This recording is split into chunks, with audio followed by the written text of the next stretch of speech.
Hi guys, Thursday vlog பார்த்துடலாமா? Thursday ஈவினிங்காக ஒரு 5:15 போல் வீட்டிலேருந்து கிளம்பியாச்சு. சரி, மார்க்கெட் போயிட்டு கொஞ்சம் ஃபிஷ் எல்லாம் வாங்கிட்டு வரலாமேன்னு தான் கிளம்பியிருந்தோம். எங்கள் வீட்டில் எல்லாருக்குமே பார்த்திங்க அப்படின்னா சளி ஓவராக இருக்குது இல்லையா? ஸோ அதனால் நண்டு வாங்கி நண்டு ரசமும் வச்சிடலான்னு சொல்லிட்டு தான் போயிருந்தோம். ஃபிஷ் பார்த்திங்க அப்படின்னா என்ன மீன் வாங்க அனுப்புனா அப்படின்னா கண்டிப்பாக சங்கரா மீன் தான் வாங்குவேன். ஏன்னா எனக்கு வேறு எதுவுமே வாங்க தெரியாது. ஸோ அதில் 1 கிலோ வாங்கிட்டு இந்த நண்டுலாம் இருக்குது இல்லையா, அதில் ஒரு 1/2 kg வாங்கிட்டு வந்திருந்தேன். ஒவ்வொரு சைஸுக்கு ஏற்ற மாதிரி நிறையா ரேட்டு வச்சுருந்தாங்க. இந்த பெருசாக இருக்குது இல்லையா, அந்த நண்டுலாம் பார்த்திங்க அப்படின்னா ஒரு 700 to 800 வரும் போல்.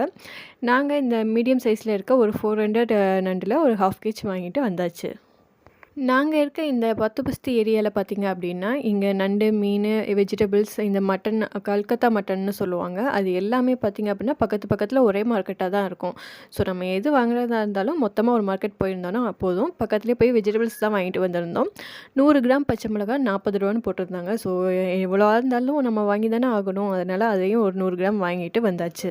வந்ததுக்கப்புறமா ஃபிஷ்ஷை க்ளீன் பண்ணி ஃப்ரிட்ஜில் போட்டுவிட்டேன். அடுத்த நாள் வச்சுக்கலான்னு சொல்லிவிட்டு நண்டு மட்டும் நல்லா ரசம் வச்சாச்சு. நல்லா பெப்பர்லாம் அதிகமாக போட்டே வச்சுருக்கேன்.